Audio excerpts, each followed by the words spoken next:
Bonsoir tout le monde. Bonsoir et bienvenue dans ce nouveau live. Après ce dernier live un peu spécial, la semaine dernière. Ah, j'ai du son. J'ai un retour. J'ai un retour. 1, 2, 1, 2. Thierry. Oh wow. Pardon, il faut que je trouve d'où vient le problème. Thierry. Décidément les problèmes techniques. En fait, ce qui s'est passé, c'est que très rapidement, au début, dès qu'on a lancé le premier live, Restream a bugué. Et ça a supprimé l'annonce, donc du coup j'ai dû refaire toutes les annonces. Et maintenant, on a un retour. J'ai un retour, apparemment je envoie un double signal.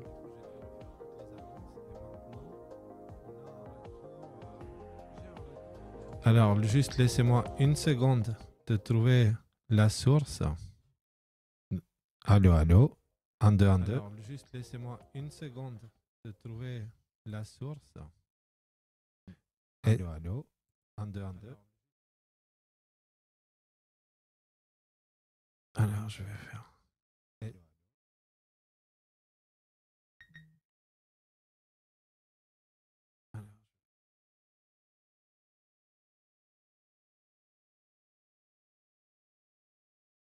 Je fais le test comme ça.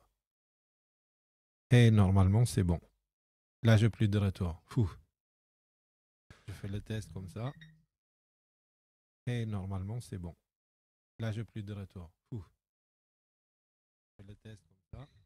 Ça tourne en boucle. Et normalement, c'est bon. Là, j'ai plus de retour. Je sais pas, j'ai absolument aucune idée d'où ça peut venir. Je sais pas, j'ai absolument aucune idée d'où ça peut venir. Pardon les amis, il faut qu'on trouve d'où ça vient parce que Windows. Pardon, les amis, il faut qu'on trouve d'où ça vient parce que hop. Windows. Les amis, il faut qu'on trouve d'où ça vient. Voilà. Là, c'est bon. En fait, c'est Telegram à chaque fois. Il crée des problèmes. Faut vraiment qu'on trouve une solution, Thierry, à ce vieux Telegram parce que là, c'est lourd. Alors, on va... Thierry, je sais pas, non, on met pas le générique. Non, vas-y, note le timecode pour qu'on puisse couper jusqu'à là. Alors, je peux remettre la musique maintenant et on peut commencer l'émission normalement, sans le retour. Bonsoir tout le monde et bienvenue dans cette émission. On a galéré un petit peu, mais on y est. Voilà, on est prêt à aborder ces sujets qui sont très importants. Et donc, je vous parlais de la dernière fois, dernière émission, qui était censée être mardi dernier. Je vous ai proposé quelque chose de différent. Je vous ai proposé de prendre 2 heures de silence, de vous mettre dans un coin en silence et essayer de vous concentrer sur vos pensées. On va parler un petit peu de tout ça aujourd'hui, mais déjà, on va atterrir parce que là, plein de problèmes techniques avant le début du live. On va atterrir et on va prendre les choses depuis le début. On va aller directement à l'article du live. Partage d'écran. Yeah. Donc avec cette vignette, beaucoup de choses sont dedans. J'espère qu'elle vous plaît.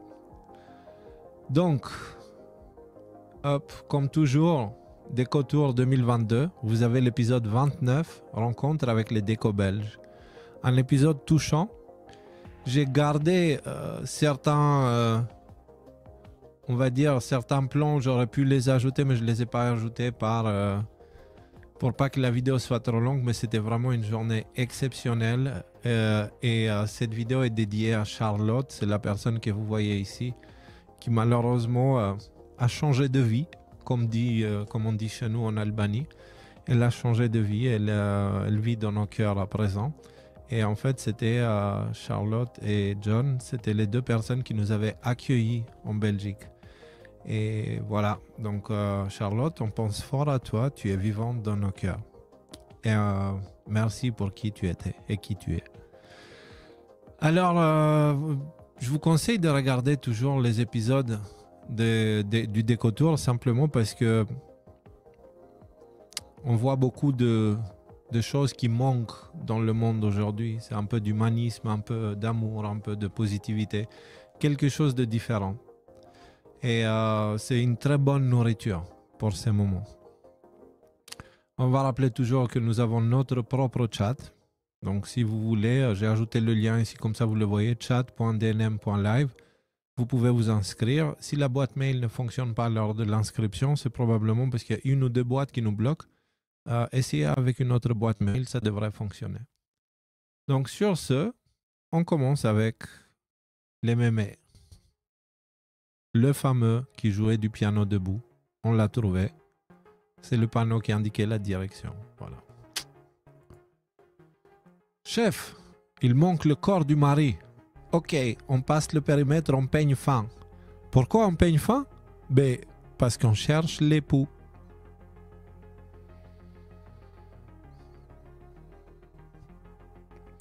Ouais, voilà.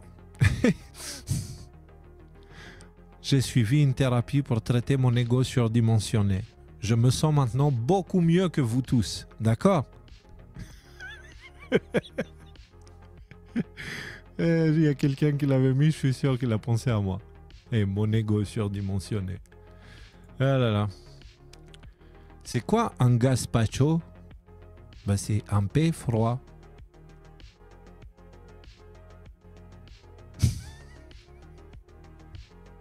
Un gazpacho. Bref.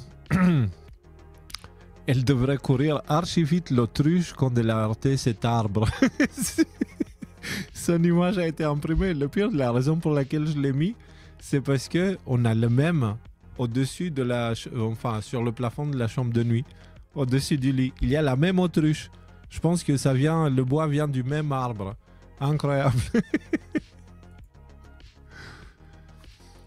Mes colocs sont persuadés que notre maison est hantée. Je ne les comprends pas. Je vis ici depuis 274 ans et je n'ai jamais rien remarqué de bizarre. Ouais, c'est sûr que vu de ce point de vue-là, il y a tout qui va bien avec la maison, quoi. Il n'y a pas de souci. Et là, une version réaliste de Superman en 2024. J'ai pas besoin de commenter, je pense. Hein? Si Superman existait et s'il avait des valeurs morales et éthiques, voilà ce qu'il ferait. Et après la Russie, j'encercle la Chine et l'Inde. Et après le monde entier. Et après l'univers. Le pauvre Jupiter, comment il doit être paumé là. Ah, ils n'ont pas une belle vie. Hein. Vraiment, ils n'ont pas une belle vie. L'économie française se redresse. Se redresse. Le chômage recule de 3 hectares. La croissance dépasse les 34 degrés Celsius et l'inflation redescend sous les 3 litres. C'est clair? On a compris? 2024. D'après la NASA, ce type d'alignement n'arrive que tous les 157 ans. Ouais, il y a moi qui manque à l'image. Par contre, eux, ils brillent. Hein. Moi, chez moi, ça brille pas comme ça. Je reflète pas autant la lumière. Ils sont très brillants comme personne. Bon, j'arrête. Merci pour la précision, celui qui a mis ce panneau parce qu'on était perdu sans. Attention, ce parking est fermé après les heures d'ouverture. Donc, quand le parking est fermé, il est fermé, d'accord? Que ça soit clair. Et quand il est ouvert, il est ouvert. C'est ce que le panneau vous dit. Je ne comprends pas les gens fatigués après 1 heure de jogging. Ça fait 3 heures que j'en porte un et franchement, je me sens bien. Vraie histoire. Mais monsieur, c'est un billet avec réduction pour enfants que vous avez là. Eh ben oui, ça vous donne une idée du temps que j'ai passé à l'attendre, votre putain de train. Certains disent qu'il était là depuis 20 ans, le petit.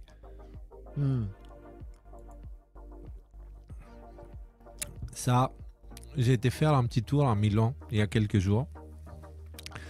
Et j'étais à la place de Duomo, là où il y a la grande cathédrale.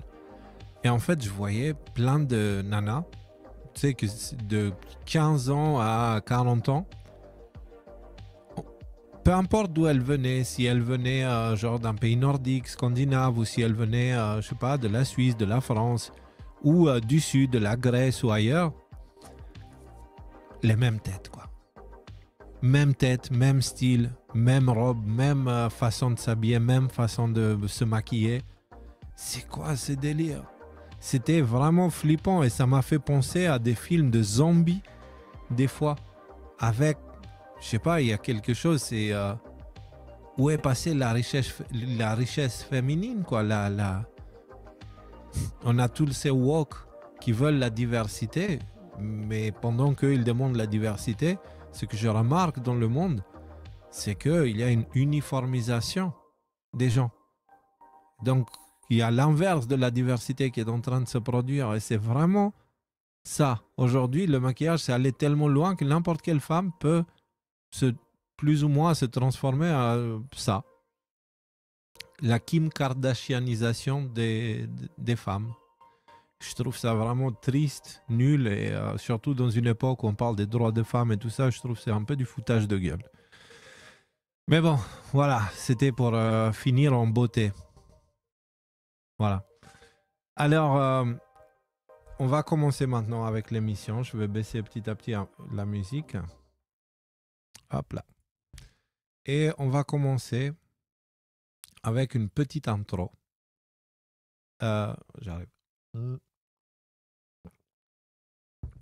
Cette intro, en fait, je vous ai déjà parlé de ces vidéos que Aline allait sortir il y a 4-5 semaines. Et ben voilà, les vidéos, elles sont là. Il y a 3 vidéos en tout, parce que c'est un long discours découpé en 3 parties pour qu'il soit plus facilement compréhensible. Un excellent travail de traduction de Aline, et de Vanessa et de Hello qui a aidé, je ne sais pas, dites-moi si je dis des bêtises, mais je pense que c'est ça. Et en fait, ce sont des vidéos qui sont extraits d'un discours de Manly P. Hall, qui était un franc-mac de 33e degré, mais qui était surtout connu pour ses connaissances dans les anciennes civilisations.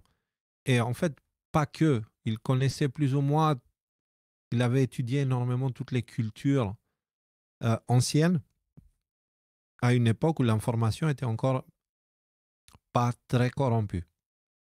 Et donc, il a fait un discours qui était dans la première partie du siècle dernier, je crois. Et c'est quelqu'un qui connaît bien le sujet des anciennes civilisations et il partage avec nous ce qu'il a pu trouver pendant ses recherches autour du globe à propos de l'Atlantide. Alors, pourquoi quelqu'un d'aussi sérieux que Manly P. Hall, qui était extrêmement respecté par tous les grands penseurs qui ne détachaient pas l'invisible du visible, pourquoi parler de ça maintenant? Pourquoi l'Atlantide? Pourquoi c'est important? Parce qu'en fait, il s'avère que à l'époque, à la fin de la civilisation des Atlantes, en fait, ils ont vécu plus ou moins la même chose que nous, c'est-à-dire une évolution civilisationnelle qui les a emmenés à une arrogance totale et une déconnexion complète avec la réalité qui était la raison de leur propre destruction. Et quand les forces de destruction qui sont cycliques sont venues, les forces à la base du recyclage, elles sont venues, et ça a été un grand désastre et ça a failli éteindre l'humanité en fait. En tout cas, ça a mis en danger l'évolution de l'humanité pendant un certain temps. Et là, on va regarder juste un petit extrait pour comprendre de quoi on parle déjà, petit extrait de la première partie. J'en parle parce que c'est pertinent, on va revenir sur ce sujet-là juste après. Et il y a un rapport avec l'actualité. En effet, Otl était l'un des noms des mois des Mayas. Son nom n'était pas le seul à être significatif. Son glyphe ou son symbole était celui d'un déluge.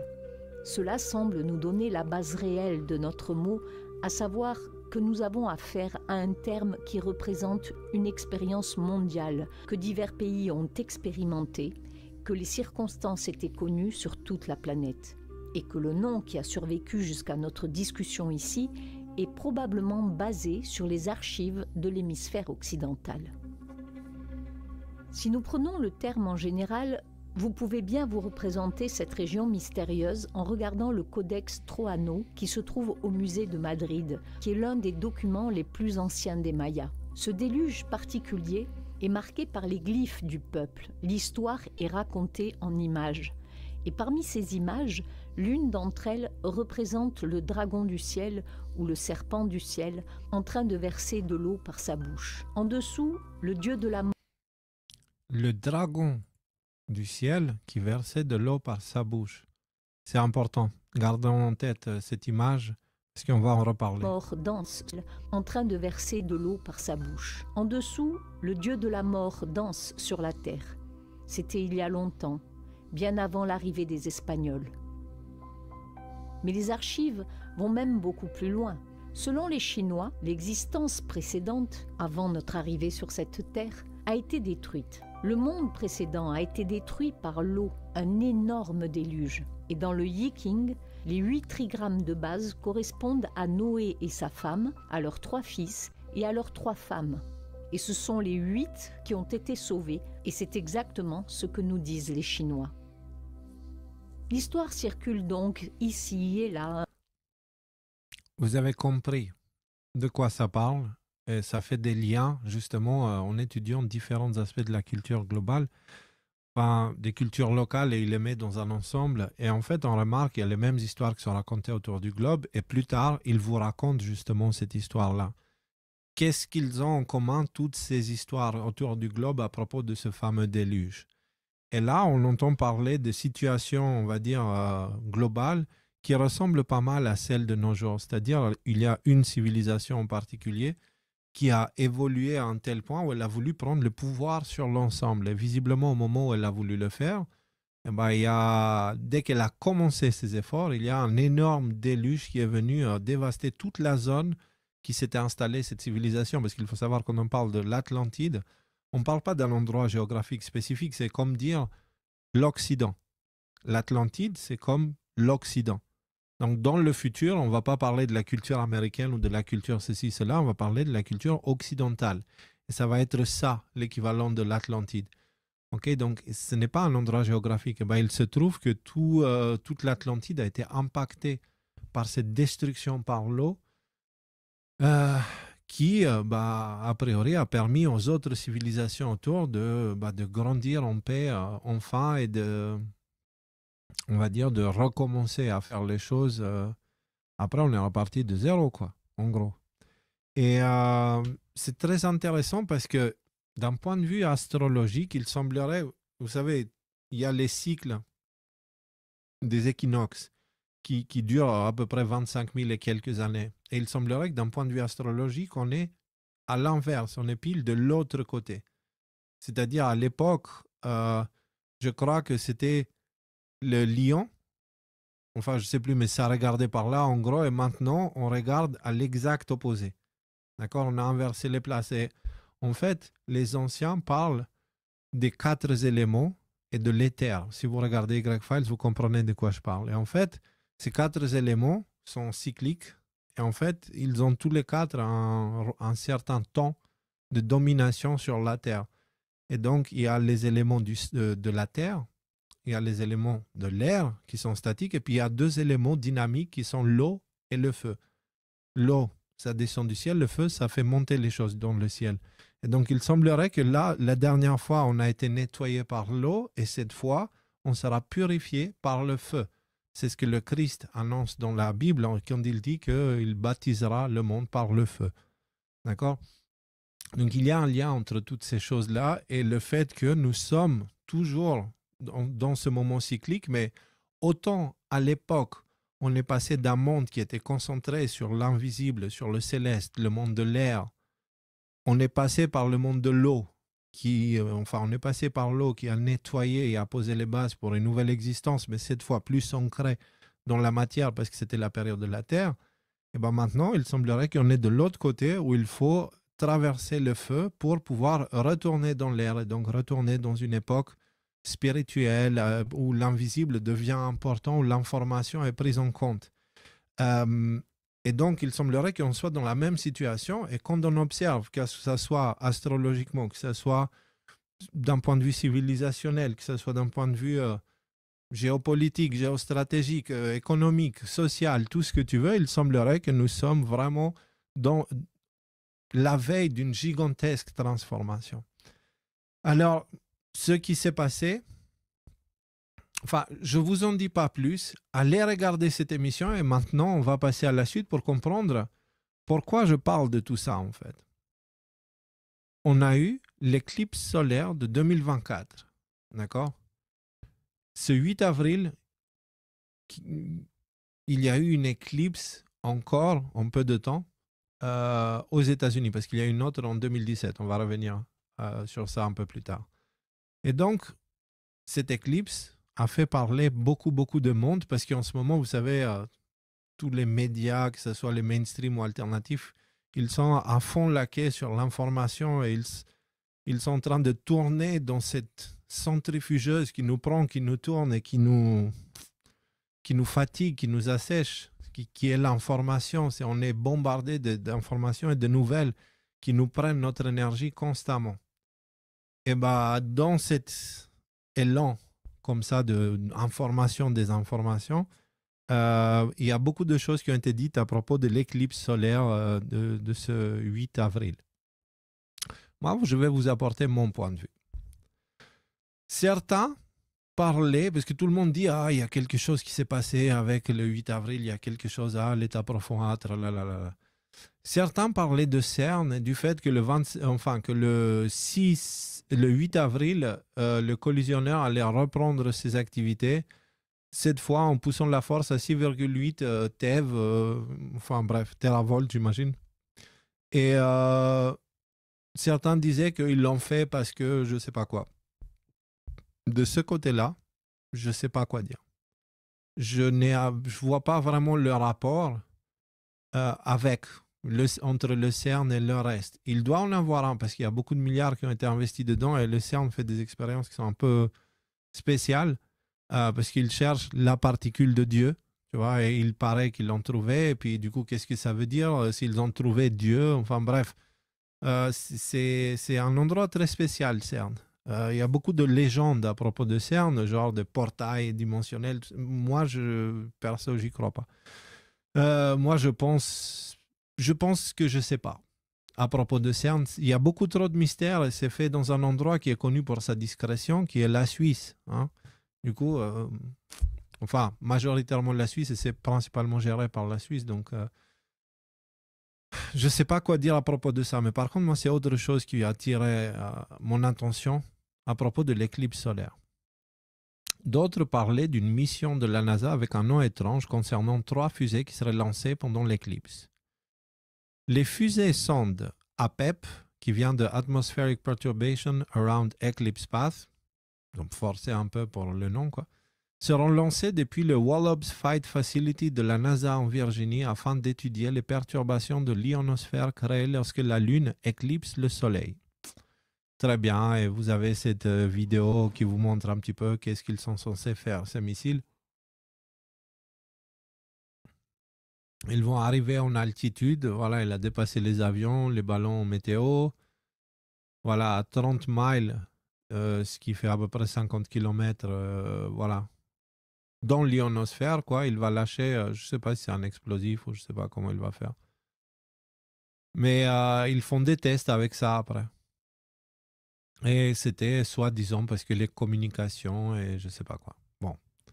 Le problème avec cette histoire, c'est que Apep, plus connu sous le nom de Apophis, est aussi une figure étrange de l'Égypte antique. Et là, vous allez comprendre pourquoi je parlais des Atlantes au début. Apophis, en ancien grec Apophis ou blablabla, en égyptien Apep ou Apepi, ou blablabla, est un dieu de la mythologie égyptienne des forces mauvaises et de la nuit, personnification du chaos, du mal, de l'obscurité, cherchant à anéantir la création divine. Rien que ça. Son nom, Apep, signifiait géant ou serpent géant. Apophis est représenté comme un géant, comme un grand serpent, le plus souvent avec une taille gigantesque et surnaturelle. Dans la plupart des représentations, il est soumis, battu ou tué pour représenter le triomphe du bien. Une des représentations les plus courantes est celle que l'on peut trouver dans le livre des morts. Le chat de Ré, personnification de la déesse Bastet, Ré, ou Ra, je pense qu'on dira, mais bon. Aussi appelé chat d'Héliopolis, tue et mutile le serpent avec un couteau. Dans certaines scènes dans des temples, le roi ou le pharaon, lors de la bataille, est représenté avec un objet rond qui symbolise l'œil d'Apophis. Il s'attaque quotidiennement à la barque de Ré, voguant sur le Noun, afin de mettre fin au processus de la création, mais il est à chaque fois vaincu. Chaque lever du soleil marquait ainsi la victoire de Ré sur Apophis. Et donc, en gros, c'est pas rien. Au moment de l'éclipse, ils ont trouvé bon d'envoyer 3 missiles vers le ciel qui portent le nom du dieu de la destruction selon les Égyptiens. À un moment où il y a un groupe terroriste qui s'appelle ISIS, par exemple. Enfin, pourquoi ils font ce genre de choses? C'est pas anodin d'avoir choisi ça. Rappelez-vous, quand on a parlé des Atlantes, à un moment donné, les Mayas parlaient du dragon ou du grand serpent dans le ciel. Et là, on est en Égypte, qui te parle aussi de dragon. Eux, ils l'appellent le serpent géant, mais ça reste un serpent géant, donc qui n'est pas très différent d'un dragon. D'accord? Donc c'est la même entité, en gros, c'est le chaos, parce que ça représente la même chose chez les Mayas aussi. Donc, pourquoi faire ce genre de choses? Pourquoi la NASA fait ce genre de choses? Alors, nous avons affaire ici à la version de l'Égypte antique de l'histoire de Saint Michel qui a terrassé le dragon. Ra, c'est le dieu soleil, et Michael veut littéralement dire celui qui est comme Dieu. Donc ce n'est pas fou de dire que les deux sont la même chose vue sous deux angles culturels. De l'autre côté, parce qu'en fait, celui qui est comme Dieu, la lumière, le soleil, donc Michael, c'est un être solaire. Donc de l'autre côté, Apep, c'est un serpent géant, un peu comme un dragon. Donc là, c'est Ra, cette divinité qui écrase le serpent, et là, c'est Saint Michel qui écrase le dragon. Bon, voilà. Le dragon qui symbolise aussi le chaos. Hein. Je veux dire, c'est la même histoire. Tout le monde parlait de la même chose sous des angles différents, angles culturels, parce que c'est sûr, il n'y a pas les mêmes animaux selon l'endroit géographique que tu es, il n'y a pas les mêmes plantes, donc les cultures, elles sont forcément différentes. Et les mêmes choses sont décrites avec des mots différents, adaptés aux cultures qui les abordent. Donc, c'est un détail important parce que tout d'un coup, ça donne énormément de sens à toutes ces histoires, même de la Bible, parce que la Bible, c'est une de ces versions-là, et c'est la version qui nous a été posée depuis un certain temps pour qu'on garde un œil dessus. Donc c'est important pour les mêmes raisons que les anciens Égyptiens avaient leur religion et leurs histoires, mythologie et tout ça. Elles étaient là pour rappeler aux populations des choses importantes, pour éviter qu'ils se perdent. Et pour nous, c'est la Bible, mais il y a plein d'enseignements dans plein de choses. Alors, dans ce cas précis, en fait, concrètement, on dirait que la NASA a décidé d'envoyer 3 missiles avec le nom du dieu de la destruction vers le ciel au moment de l'éclipse solaire. Moment de l'éclipse solaire, éclipse qui symbolise la victoire temporaire des forces de l'obscurité. J'insiste bien sur l'aspect temporaire. Donc c'est la victoire temporaire des forces de l'obscurité sur la lumière. Et toutes les légendes autour du globe finissent de la même façon, qui est, à la fin, cette obscurité finit par être vaincue de toute façon. Et donc, même dans le cas d'une éclipse solaire, le soleil ressort après. Donc, et c'est pareil, toutes les nuits, le soleil se couche et le matin, il se réveille, donc il gagne à chaque fois. Ce qui est une bonne chose, parce que ça voudrait dire que de toute façon, dans les temps à venir, il y a une victoire qui attend l'humanité. Et c'est inévitable. C'est inévitable. c'est dans les cycles naturels. Donc, l'État profond, ou Macron, ou Trump, ou Obama, ou peu importe qui c'est qui veut perturber ces cycles-là, bah, il hallucine en fait. Il est dans un état d'illusion totale. Donc, à la fin, la victoire de la lumière est certaine.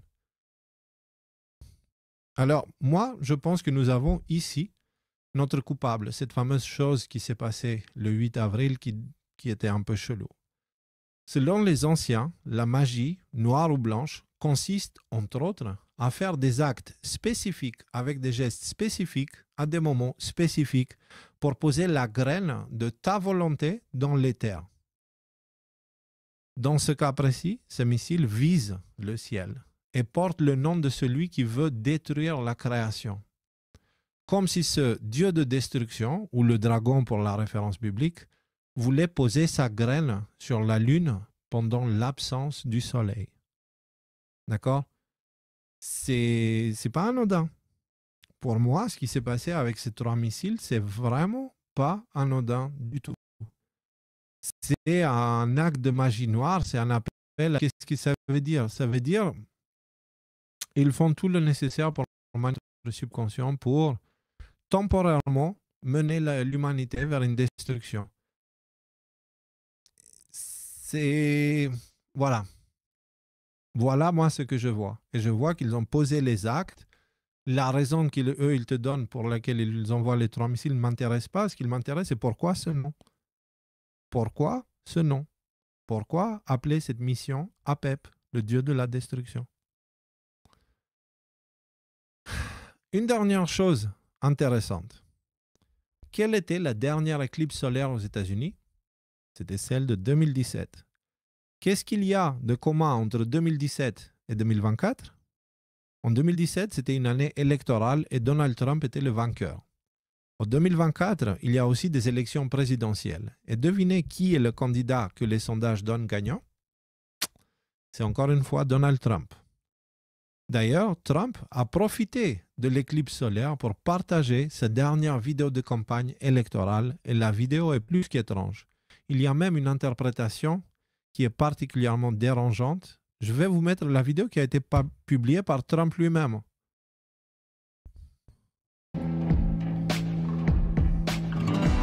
Le moment le plus important de l'humanité, il y avait écrit.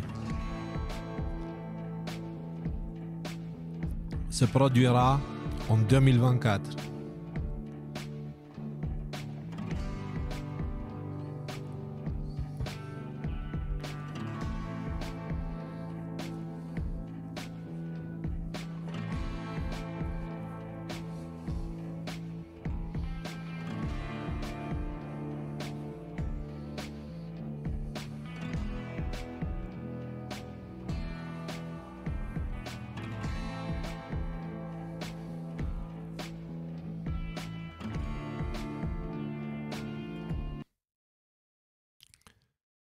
On va sauver les États-Unis, il dit. Moi, j'ai un problème avec ça, en fait.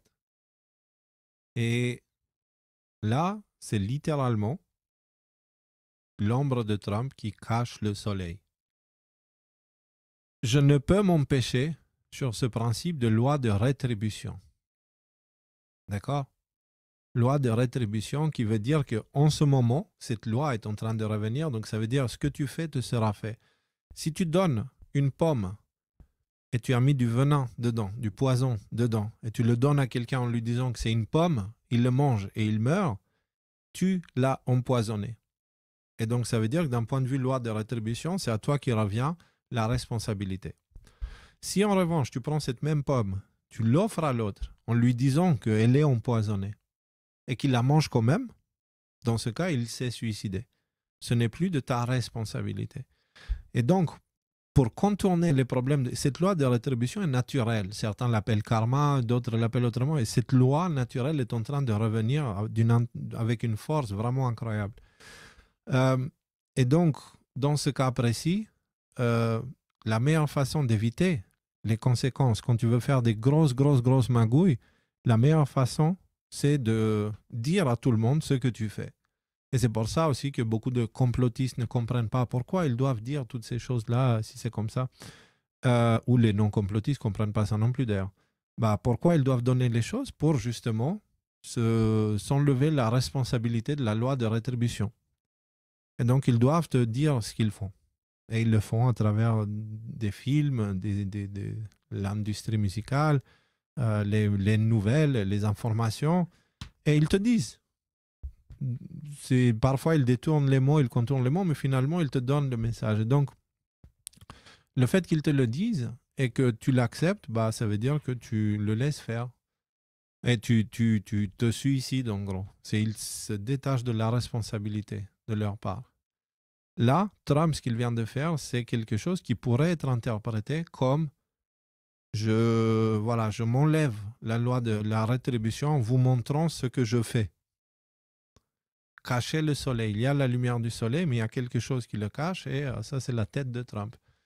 L'ego surdimensionné, comme diraient certains. Donc, ça peut être ça. Mais bon, il peut aussi s'agir d'une vidéo pour troller les hystériques trumpophobes, comme il a l'habitude de publier de temps en temps. Parce qu'en effet, cette vidéo, à partir du moment où elle est sortie, elle a provoqué une panique. Voilà, ça a fait couler encore plus d'encre que l'éclipse elle-même. Dans tous les cas, gardons les yeux ouverts et rappelons-nous que ce qui a permis la mise en place des institutions comme l'ONU, l'OTAN, la Banque mondiale, le FMI, etc., c'est la Deuxième Guerre mondiale. Et écoutez bien, oui, les nazis ont perdu la guerre, mais on ne doit pas ignorer la nature de ceux qui l'ont gagnée. Et on ne doit pas oublier la façon que Hitler est monté au pouvoir et qui l'avait aidé. Qu'est-ce que je veux dire par on ne doit pas ignorer la nature de ceux qui ont gagné? Qui a gagné la Deuxième Guerre mondiale? C'était l'Occident et la Russie. La Russie, de son côté, c'est devenu une dictature, Staline, machin, truc. On n'a pas beaucoup parlé de la Russie. Du coup, c'est devenu l'Occident le modèle le plus important. Ok, mais du coup, l'Occident est aussi à l'origine de l'ONU, de l'OTAN, du FMI. Vous savez, le FMI, le Fonds monétaire international, avec la Banque mondiale, à chaque fois qu'ils sont intervenus dans un pays pour l'aider, le pays a fini par devenir ce qu'on appelle un pays du tiers-monde. Il n'y a eu aucun cas de réussite avec le FMI. 100% des interventions du FMI ont conduit le pays à un état de pauvreté extraordinaire. Parce que le FMI n'est rien d'autre qu'un banquier qui fait du crédit revolving à ceux qui n'ont pas les moyens. Okay? C'est une autre façon d'envahir les États. Donc ça, c'est le FMI. Et le FMI a été construit après la Deuxième Guerre mondiale comme étant l'institution gentille. D'accord? Vous savez combien de pays a détruit le FMI? Des dizaines de pays. Et le FMI, c'était la façon qu'ils entraient dans le pays. D'accord? Ils proposaient des dettes avec des taux non remboursables, enfin impossibles à rembourser, qui finalement mettaient les pays dans un état de dette qu'ils étaient obligés de commencer à vendre. D'accord? Et du coup, les étrangers venaient et puis ils achetaient. Enfin, c'est les mêmes qui donnaient les prêts qui venaient ensuite acheter le pays pour pas cher. On a eu aussi l'OTAN qui, depuis une vingtaine d'années, s'est vu le rôle, s'est auto-attribué le rôle de la police internationale qui va aller arrêter des dictateurs et faire la guerre pour la paix et toutes ces conneries-là, qui nous bombarde de désinformation du matin au soir, même 24 heures sur 24. L'ONU, même blague. Donc finalement, l'Occident qui a gagné la guerre mondiale, on pensait que c'était les gentils parce que c'était les 30 glorieuses, etc., etc. Mais avec le recul, on voit que finalement, on ne doit aussi pas oublier la façon qu'Hitler est monté au pouvoir et qu'il avait aidé. Ce qu'on voit, c'est que il y a eu Hitler qui a été aidé par le contexte, grande pauvreté à l'époque en Allemagne, etc. Donc, qui a aidé aussi par des financements étrangers. Donc, l'Angleterre a filé un coup de main, la France a filé un coup de main, les États-Unis ont filé un coup de main. Pendant la période de guerre, carrément, les Américains lui envoyaient de l'argent, les Anglais lui envoyaient de l'argent, les banques, le privé, lui envoyaient de l'argent et des armes. Voilà, on peut confondre avec Zelensky maintenant. Donc, ils lui envoyaient ces choses-là. C'était les mêmes, c'était les Américains, c'était les banquiers et l'industrie militaire américaine. Je veux dire, C'était ces gens-là qui ont aidé Hitler à entrer dans le pouvoir. Et quand Hitler est tombé avec les nazis, ces gens-là, ils ne sont pas tombés. Hein. JP Morgan est toujours là. Ford est toujours là. Donc, quand tu prends ça, tu prends derrière les institutions qui ont été mises en place, moi, ce que je comprends aujourd'hui avec le recul, c'est que la Deuxième Guerre mondiale a permis au monde l'arrivée de la bête, avec les 10 cornes qui sont les 10 sortes d'institutions comme l'ONU, l'OTAN, le FMI, toutes ces choses-là, quoi. Ce sont des institutions internationales qui sont dans le camp du bien et qui viennent, et à chaque fois qu'ils interviennent, c'est la guerre, c'est la destruction, c'est la fin. Mais, étant donné que les mêmes possèdent les médias, ils arrivent toujours à transformer ça. Oui, on va faire la guerre pour la paix. Bref, vous comprenez l'idée. Donc, si on réfléchit comme ça, on pourrait s'imaginer que dans les temps à venir, on va avoir droit à une petite guerre qui sera là à titre informatif. Les gars, réveillez-vous parce qu'on est vraiment au précipice. Et on voit que le contexte est propice pour ça en ce moment. Et on voit déjà un certain gentil arriver comme à l'époque. Donc le gentil américain et le gentil russe. Parce que pendant la Deuxième Guerre mondiale, on a eu la même chose aussi. Hein, les Occidentaux et les Russes qui ont écrasé le mal en Europe. Et bien là, on a l'impression de voir le même scénario se produire. Et c'est Trump qui joue le rôle du gentil occidental cette fois, qui travaille avec Poutine, etc. Et qui vont encore une fois écraser le mal en Europe. Les temps à venir, il y a beaucoup de prophéties qui sont faites, il y a beaucoup de choses qui sont dites, il y a beaucoup de prophéties qui sont complètement fausses, il y a beaucoup de prophéties qui sont complètement mal interprétées. Dans les périodes dans lesquelles nous sommes, c'est incertain, c'est l'incertitude totale. D'accord? Et ça dépendra de chacun, son état d'esprit, ce qu'il va projeter, ben c'est ce qu'il va vivre. C'est... Voilà. Donc, gardons un œil, parce que je trouve intéressant. Vous savez ce que je pense de Trump. Je pense qu'il fait des bonnes choses. Je pense qu'il a réglé beaucoup de problèmes aux États-Unis, mais il y a toujours un truc, il y a un mais derrière. Il y a quelque chose avec son caractère. Tu vois, il parle du Christ tout le temps, mais il est l'antithèse du Christ dans la pratique. Donc, c'est un peu compliqué. Voilà, c'est un peu difficile. Par contre, je ne vois pas les choses tout blanc ou tout noir. Je vois la palette de couleurs, je vois les nuances, et dans ces nuances-là, je vois simplement que ce qui doit arriver va arriver dans l'ensemble. Moi, il faut que je fasse attention à qui j'accorde mon autorité. C'est ça ma priorité. C'est ça qu'on doit garder en tête. On ne doit pas donner notre autorité à quelqu'un d'extérieur, même s'il se présente comme un sauveur. Parce que c'est aussi cette période où on a le piège du faux sauveur. Donc, il faut garder toutes ces choses-là en tête. Et si on voit tout ce que Trump a fait, qui est plutôt bien, la destruction de l'État profond et tout ça, enfin que maintenant on verra en pratique, je ne peux que penser au fait que Trump est arrivé, a été élu une année d'éclipse solaire aux États-Unis. 2017, et l'éclipse solaire, ce n'est pas un signe anodin. Donc, certains astrologues disent qu'en fait, ça annonce 3 ans et demi, une période de à peu près 3 ans et demi de telle ou telle façon. Ça va déterminer en gros ce qui va arriver dans les 3 ans et demi à venir. Et donc, en 2017, on a vu beaucoup de changements. Et après, en 2024, c'est à nouveau Trump qui sera élu. On verra après pourquoi je dis ça. Et c'est intéressant. C'est intéressant. Moi, je me rappelle du passage de la Bible qui dit « Il aura l'autorité du dragon ». Et le dragon, c'est justement ce qui provoque les éclipses solaires. Donc, c'est assez intéressant de faire tous ces liens. On verra dans les temps à venir, mais c'est pour ça que je vous dis c'est important. On est encore à l'avant-dernier boss. Le dernier boss, c'est à l'intérieur de nous et on doit vraiment garder notre autorité et maintenir une relation directe avec Dieu. Directe, sans intermédiaire. Alors, en ayant toutes ces choses-là en tête, je vous propose de passer à l'épisode suivant. Donald Trump emporte les sondages. Donc, les rats quittent le navire. Ici, dans cette vidéo, vous avez The Rock, donc c'est Dwayne Johnson, qui avait endorsé Biden et Harris en 2020. Il le regrette et il dit qu'il refuse cette fois de faire la même chose. Il refuse d'endorser Biden. Il trouve qu'il n'a pas été super cool, etc. Et donc, il explique ça dans cette interview sur Fox.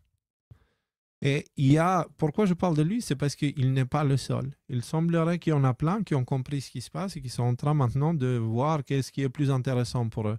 Se faire attaquer un peu maintenant et supporter Trump, ou Trump se fait élire, ils ne le supportent pas, ils se font démolir après. Voilà, donc il y a beaucoup de changements de ce côté-là. Il y a aussi ce genre de changement dans CNBC Survey, donc un sondage de CNBC qui donne Trump gagnant. Okay? Dans ce cas précis, le sondage de CNBC dit qu'une majorité de personnes affirment que leur situation financière s'améliorera si Trump remporte la présidence. Donc, ils appellent ça le paradoxe, parce que soi-disant, pour tout le reste, Trump est mal, mais pour l'économie, c'est bien. Et non, ça ne marche pas comme ça, en fait. Et c'est un sondage, imaginez, c'est un sondage des anti-Trump. Donc, et ils vous disent quoi? Ils vous disent que d'un point de vue financier, les Américains, peu importe de gauche ou de droite, ils savent que c'est Trump le meilleur choix. Ils sont obligés de parler, parce que tout le monde le voit maintenant. Même le Wall Street Journal se voit obligé d'accepter la réalité avec cette vidéo-là. Selon un nouveau sondage du Wall Street Journal, l'ancien président Donald Trump a pris l'avantage sur le président Joe Biden dans une demi-douzaine d'États clés. Cela s'explique en partie par le mécontentement général des électeurs à l'égard de l'économie nationale et par les doutes qu'ils nourrissent quant aux capacités et aux performances professionnelles de M. Biden. Clairement, il est foutu. Et écoutons aussi ce qu'il a à dire, ce spécialiste. Là, on est carrément sur le plateau de CNN. Alors Thierry, il a des sous-titres, donc voilà.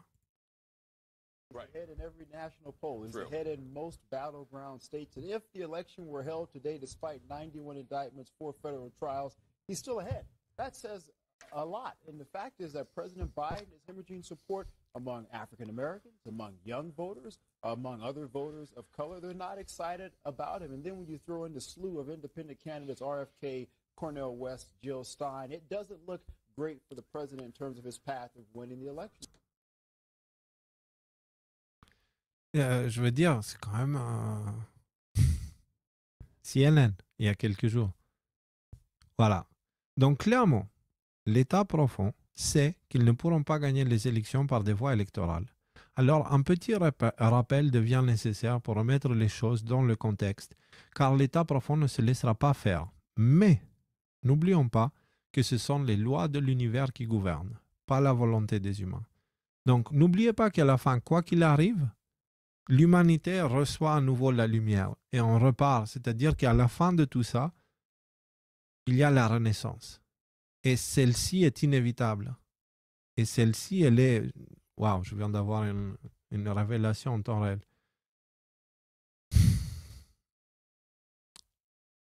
Adam, c'est l'intelligence de l'homme. Cette intelligence de l'homme, avec le temps, comme chaque chose dans l'univers, finit par se détériorer dans son évolution, finit parce que les saisons, tu vois, les saisons, elles évoluent et puis on arrive à l'automne où c'est une période où il y a moins d'énergie. Dans cette période où il y a moins d'énergie, les feuilles deviennent beaucoup trop gourmandes pour ce que l'arbre puisse leur apporter. Et donc du coup, l'arbre malheureusement se voit dans l'obligation de laisser tomber les feuilles en fait. Parce qu'elle n'apporte plus rien et elle demande beaucoup. L'arbre, c'est l'arbre en fait. Voilà. Et si on voit ces choses-là d'un point de vue arbre de vie, l'humanité traverse aussi ce genre de période. Okay? Donc c'est l'intelligence de l'homme, d'Adam, grandit, et puis à un moment donné, on arrive à l'automne où il y a moins d'énergie et puis il se remplit de feuilles mortes. Et il y a le vent qui vient et qui les emporte. Ça me rappelle le texte d'une chanson d'ailleurs, mais ça vient de me frapper là. Et en fait, cette intelligence évolue jusqu'à arriver à la mort où il n'y a plus aucune feuille dessus, aucune fleur. Et après, en printemps, la vie recommence à nouveau. Donc c'est la renaissance. Je trouve ça intéressant parce que ça rappelle cette histoire du Christ qui devient le nouvel Adam. l'ancien Adam, il a évolué, il a fini par être totalement corrompu, transformé en une bête qui sera détruite, pour laisser la place à cet humain nouveau qui est sur le processus de naître là. Hein, les douleurs de naissance d'une nouvelle humanité viennent de commencer. Et voilà, l'homme sera à nouveau propre, pur et en état d'évolution. Et c'est un processus naturel inévitable. Et donc, ça veut dire que dans ce moment, ce sont les forces de la mort, les forces de l'hiver ou de l'automne qui sont là en train de faire, d'œuvrer. Et il y a beaucoup d'humains qui incarnent ces forces-là. Et c'est ça qui explique la gueule du monde, tu vois. Mais si on reste connecté au naturel, on peut choisir consciemment de devenir les branches de l'arbre. Parce que si on reste des feuilles qui n'apportent rien et qui ne font que demander, l'arbre va nous éjecter. Donc, je sais pas, j'ai pensé à ça et puis j'ai fait le lien avec l'histoire du Christ, l'homme nouveau, l'Adam nouveau. Bref, je dis ça comme ça. Alors, donc ça veut dire qu'à la fin, de toute façon, ils vont, la lumière gagne. C'est inévitable. Et la renaissance aura lieu quoi qu'il arrive. C'est inévitable. D'accord? Par contre, ce qu'il faut rappeler dans cette histoire-là, c'est que si Trump est élu, c'est la fin de l'état profond, ça ils le savent. Du coup, ils savent à présent, ce qui n'était pas forcément le cas en 2020, que maintenant, même s'ils trichent, en sachant qu'ils sont aussi surveillés encore plus qu'avant, donc même s'ils trichent, ils ne peuvent pas gagner. Donc, je ne sais pas pourquoi, mais pour une raison que j'ignore, j'ai l'impression qu'ils vont tout faire pour qu'il n'y ait pas d'élection cette année. Ce n'est même pas de changer les conditions de l'élection, là, c'est pour éviter qu'il y ait des élections. Et je pense que c'est aussi une des raisons pour laquelle on voit cette situation chauffer avec la Russie. Parce que s'il y a quelque chose qui se produit avec la Russie, les États entrent en état d'alerte d'urgence ou je ne sais pas quoi. Et du coup, le pouvoir change. Et la démocratie est mise en pause pendant ces situations-là. Donc, je ne sais pas, j'ai l'impression que c'est comme ça. Donc, ça veut dire nous sommes en train d'avancer vers ce précipice-là. Ça ne veut pas dire qu'on va tomber dedans. On savait qu'à un moment donné, on sera au précipice. Et bien là, on est en train de le voir. Et on va voir dans la suite de l'émission pourquoi je dis ça, justement. Mais c'est intéressant quand on lit tous ces points depuis le début. Tout le live, ça fait une seule continuité. Je trouve ça intéressant. C'était même pas voulu à la base.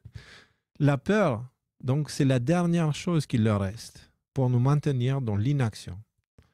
Allons-nous tomber dans le piège?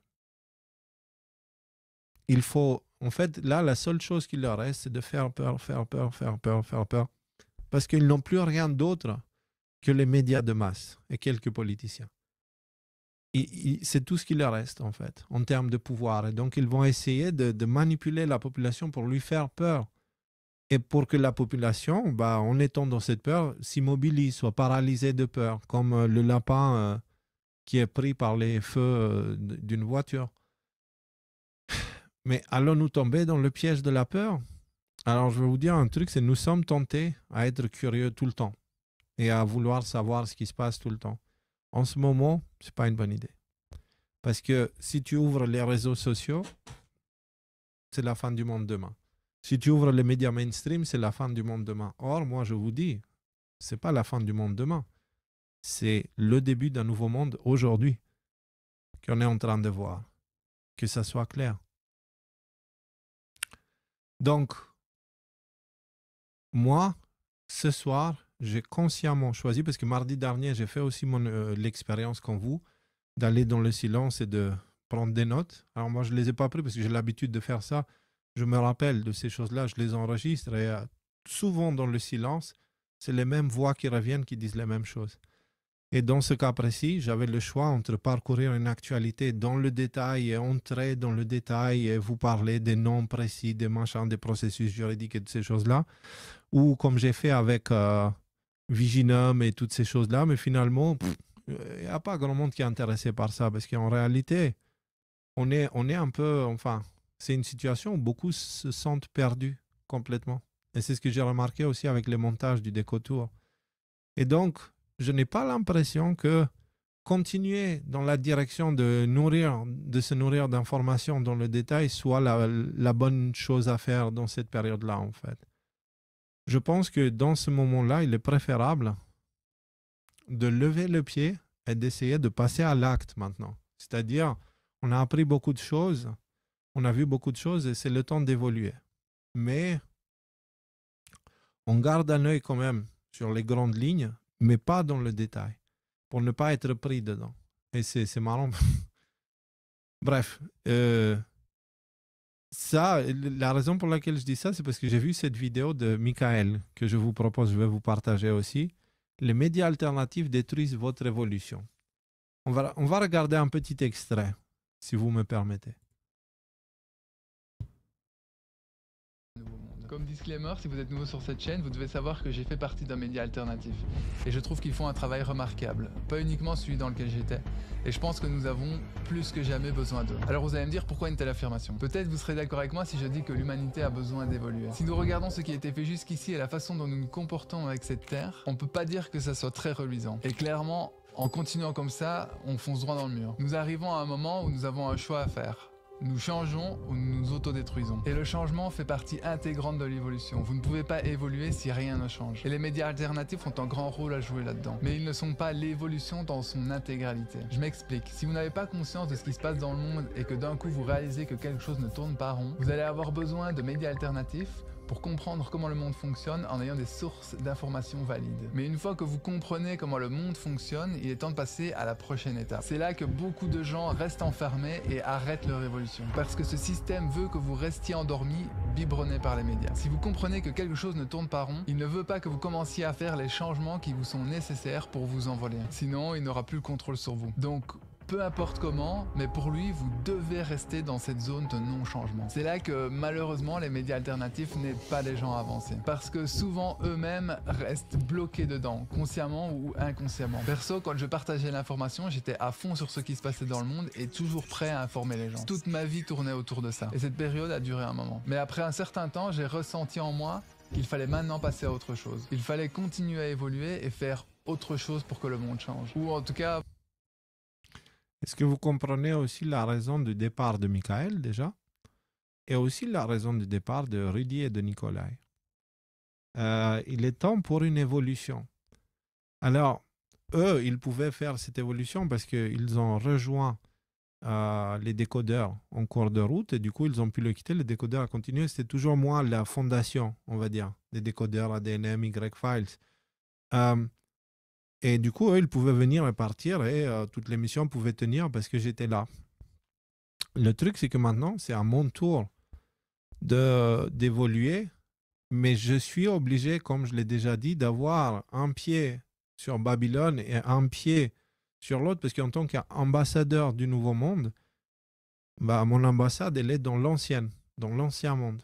Et donc, voilà, je reste là. Mais en tant qu'ambassadeur du Nouveau Monde, je ne dois pas tomber dans les mauvaises habitudes de l'ancien, c'est-à-dire m'envenimer le cerveau du matin au soir avec de l'actualité. Donc ce que je vais faire à partir de maintenant, c'est des émissions comme ce live ce soir, qui était assez léger déjà pour préparer. Enfin, ça fait une semaine que je prépare l'émission, mais il était plus léger d'un point de vue entrer dans l'actualité, voir des dossiers, machin, voir comment les gens peuvent être corrompus, avoir le nez dans la merde en fait. Bah, cette fois, c'était un peu moi parce que j'ai gardé ma tête plus loin. Le fait de voir les choses avec de la distance, ça te permet de ne pas apprendre les odeurs. Et ça, c'est quelque chose qui m'a été forcé, on va dire, la semaine dernière. C'est la raison pour laquelle on n'a pas fait d'émission. C'était un petit rappel. Léo, sans toi, sans, tu commences à sentir la merde. Tu es resté dedans tellement, tu as voulu faire le bien, mais finalement, ça a fini par t'imprégner de ces odeurs. Et donc, tout autour de moi sentait la merde. Je commençais à être négatif, je commençais à être fatigué, je commençais à être arrogant. Parce que c'est ce qui arrive aussi dans des situations comme ça. Je commençais à être perdu, en fait. Et papa, il est toujours là, il me le rappelle toujours dans des situations-là. Dans un premier temps, comme un bon papa, en douceur. Dans un deuxième temps, avec un petit peu plus d'assistance. Et puis, s'il voit que tu ne changes pas, bah, à un moment donné, il va venir, il va dire... Va dans ta chambre. Et bah, mardi dernier, j'étais dans ma chambre. Voilà. Et c'est dans ce silence que je me suis rappelé de la nécessité de l'humilité Et ce n'est pas parce qu'on a fait tout ce chemin que ça veut dire qu'on a tout compris et on est tout en haut de la montagne maintenant. Non, c'est plutôt le contraire. Plus on apprend, plus on se rend compte des choses qu'on ignore. Et surtout, à quel point notre perception de la réalité est mauvaise en fait, est fausse. Purement et simplement fausse. Et donc, il faut qu'on change ça, notre perception de la réalité. Et c'est un processus qui n'est pas simple parce qu'il faut que l'ensemble de nos croyances disparaissent, que notre esprit se vide pour laisser la place à quelque chose de nouveau. Autrement, voilà, on va essayer de sauver cette personne qui a évolué dans la corruption et celui-là, tu ne peux pas en fait. Il est par nature corrompu, on doit vraiment lâcher prise. Bref, mais ça, c'est des conversations différentes. Mais tout ça pour vous dire que maintenant, c'est à mon tour de faire aussi cette évolution, mais moi, je vais la faire différemment parce que je vais continuer avec les émissions. Mais on prépare des choses avec Isabella. Là, en ce moment, je prépare pour finaliser tous les projets. Il ne reste plus que 2 épisodes pour le Déco-Tour, qui est aussi quelque chose qui m'a mis la pression pendant 45 semaines maintenant. C'est pas loin d'un an. Donc, je suis en train de faire tous les projets que j'avais dit que je vais faire. Je suis en train de les faire parce que j'ai remarqué à l'avant-dernier live qui s'appelait « Aux arts, mes citoyens », que je vous ai proposé de faire l'hymne français en plusieurs voix, etc. Je me suis rendu compte que je venais de m'ajouter un projet en plus alors que j'en avais 4 en cours qui étaient là depuis 6 ou 7 mois et qui commençaient à être l'épée de Damoclès lourde au-dessus de ma tête. Et donc, je ne pouvais pas avancer dans mes projets parce que j'avais mon nez collé dans l'actualité du matin au soir, de lundi à dimanche. Et du coup, je ne respirais plus. Et du coup, j'étais un peu étouffé. Et il est temps pour moi de sortir la tête de l'eau et respirer, prendre un grand coup de souffle. Et ça, je le fais en faisant de la musique, qu'on va parler tout à l'heure justement. Mais je vous conseille aussi de faire de même. Et moi, dans les émissions ici, on va observer ensemble les grandes lignes, d'accord, pour voir s'il y a un changement dans l'évolution de l'ensemble, mais on ne va plus aller dans l'actualité, dans le détail, en fait. Encore une fois, c'est le moment de prendre de la hauteur. Donc, je vous partagerai la vidéo de Michael sur le site directement, où je vais le faire. Pour que mon monde à moi change. C'est là que petit à petit... Je vais le faire maintenant, carrément, comme ça, c'est fait. Parce que parfois, je dis que je vais le faire, puis après, j'oublie. Hop, et sur X. Donc voilà, à propos de ça, à propos de tout ça, à propos de ce qui se passe avec le retour de Trump. Ça tombe pile au même moment où la situation avec la Russie est en train de s'enflammer. Et en fait, je pense qu'il y a un lien entre les deux parce que, je sais pas, ils veulent lancer un virus, ça marche pas, il y a plein de choses.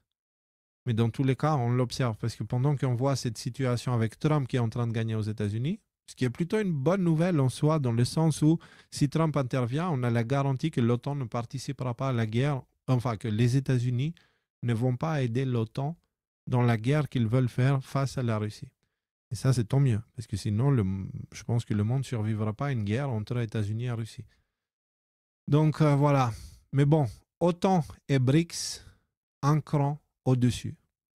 Dans le dernier live, la vignette annonçait quelque chose à propos des attentats de Moscou. Donc, cette vignette, si vous ne l'avez pas compris, vous avez Poutine au milieu qui est en mode comme Scooby-Doo, le gars qui va révéler le grand mystère, quoi. Et en fait, il va révéler le vrai visage de Daesh, de l'État islamique. Et avec le drapeau noir et tout ça, tout ça. Et il est tenté par la situation. Soit il balance une bombe nucléaire parce qu'il sait très bien que Daesh, c'est l'Occident, que c'est les renseignements occidentaux. Soit il balance une bombe nucléaire, un champignon, et comme ça, tout est réglé. Soit il va les démasquer. Et comme ça, nous, on va prendre conscience qu'est-ce qui se passe en arrière-plan, tu vois. Donc, c'est ce qu'il disait, cette vignette-là. En gros, c'était le 26.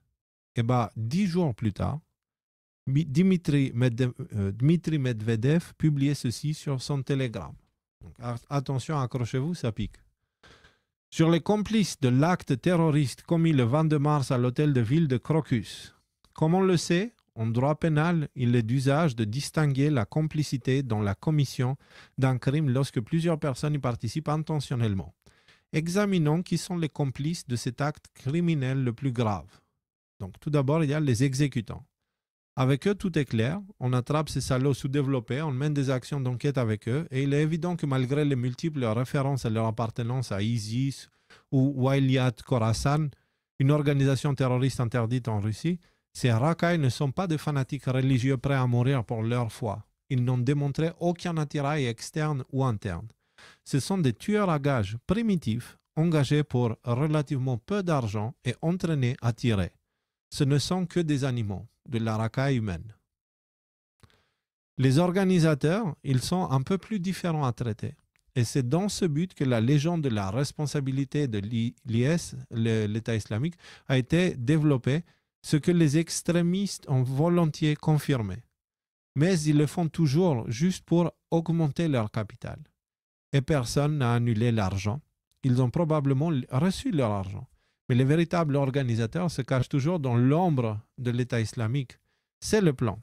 Mais déjà, les premières informations publiées à partir des téléphones des monstres engagés témoignent sans ambiguïté de la nationalité des organisateurs, ainsi que beaucoup d'autres choses ouvertes et jusqu'à présent fermées.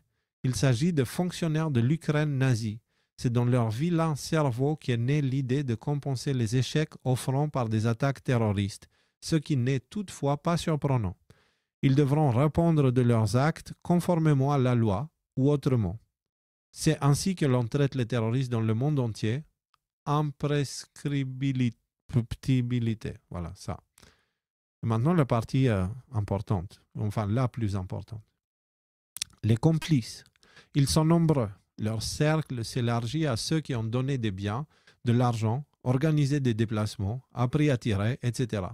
Pour eux aussi, tout est clair et ils leur répondront. Beaucoup plus intéressants sont les autres complices ou parents internationaux des terroristes. Et là, hélas, la situation est la suivante.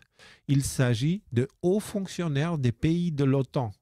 Attention, l'ancien premier ministre russe vous dit que derrière l'État profond, il y a des hauts fonctionnaires des pays de l'OTAN. Il varie. Macron, par exemple, sa rhétorique, ses actions et surtout ses sanctions pour des opérations secrètes avec le régime de Bandera pourraient bien être qualifiées de complices de l'attaque terroriste du 22 mars. What? Medvedev, il vient de dire que Macron était complice dans les attentats. Là, ça va... Ouais. C'est pourquoi l'amateur d'huîtres et de champagne, Macron, s'est mis dans une telle merde qu'il a été contraint de nier publiquement lui-même et par l'intermédiaire de ses subordonnés l'implication de la France dans l'attentat. Il est clair que Macron et un certain nombre d'autres dirigeants occidentaux sont les commanditaires de cet horrible attentat terroriste. Il n'y a pas de pardon pour cela. Il n'y a pas d'immunité ici et à partir de maintenant, ils ne sont plus seulement des ennemis de la Russie. Donc Medvedev, il vient officiellement c'est pas caché le message. Hein. Il vient de dire que Macron est impliqué dans les attentats du 22 mars à Moscou. Je ne sais pas si vous vous rendez compte de ce que ça veut dire, ça. Il ne s'est pas arrêté là. Le lendemain, sur Twitter, Eh bien, vous, respectables dirigeants des États-Unis et des pays européens, des terroristes déclarent qu'on leur avait promis 1 million de roubles à Kiev et que pour s'y rendre, ils devaient passer par une brèche dans la frontière russo-ukrainienne. Cela ne vous suffisait pas? L'attaque terroriste a été commanditée par ISIS, n'est-ce pas? Daesh, quoi. Les vrais employeurs sont les bâtards de Bandera ukrainiens, vos enfants adoptifs. Et les complices de ce meurtre, c'est vous tous, Biden, Macron, Sunak, Scholz et autres sbires. Nous ne l'oublierons pas. Ouais. La Russie vient donc de révéler l'identité de ceux qui se cachent derrière Daesh. Pouvons-nous prendre 2 secondes pour réfléchir à ce qui vient d'être dit ici? Même si Medvedev ne fait pas forcément partie des canaux diplomatiques russes en ce moment, ce qu'il dit ne doit pas être pris à la légère. Justement, Medvedev est utilisé un peu comme un influenceur libre qui soutient complètement Poutine. et qui utilise sa liberté du fait qu'il ne respecte pas des protocoles diplomatiques pour crier haut et fort des vérités entre guillemets sensibles. En gros, Medvedev est la voix non diplomatique de Poutine. Quelque chose que Nikolai a sous-entendu au dernier live, parce qu'il était là aussi, et il me l'a dit en privé aussi. Donc voilà, Nikolai pense ça. Je trouve son analyse pertinente. Quelque chose se passe en arrière-plan pour en arriver à ce genre de déclaration qui était venue quelques jours avant celle de Medvedev. Donc le Figaro, il y a 6 jours, nous disait « Attentat de Moscou, la Russie espère que les services secrets français ne sont pas derrière l'attaque. » Étrange déclaration. Le lendemain, Huffington Post qui dit « Macron juge ridicule les propos de la Russie liant la France à l'attentat de Moscou. » Et pour ne rien arranger, Macron fait des déclarations encore plus irresponsables qui pourraient encore annoncer des choses, ou pas. C'était la veille des déclarations de Medvedev, qui Macron avait dit « Je n'ai aucun doute sur le fait que la Russie cible les Jeux Olympiques », estime Emmanuel Macron, notamment en termes informationnels. Notamment. La Russie alimente tous les jours le fait que nous ne pourrions pas faire ceci ou cela, ou que ce serait un risque. Et j'adore la photo qu'ils ont prise, TF1 Info, hein, de Manu, quoi. La photo, là, il faudrait pouvoir enlever ça et prendre juste cette image-là parce qu'il a vraiment une tête adaptée à la situation. Voilà. C'est vraiment des têtes de cons, quoi. Bref, alors, est-ce que vous comprenez la situation où ça en est?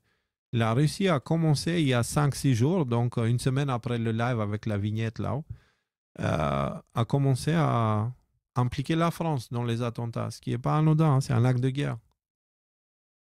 Donc, voilà. Mais toutes ces choses-là, est-ce que ça vous surprend? Est-ce que ça surprend quelqu'un? Non. Ceux qui sont réveillés voient ça. D'accord? Alors moi, je vais vous dire, plus ça va, moi, j'ai l'impression qu'il va y avoir une guerre dans l'immédiat. D'accord? Dans les temps qui viennent, je pense plus qu'on va... Ouais.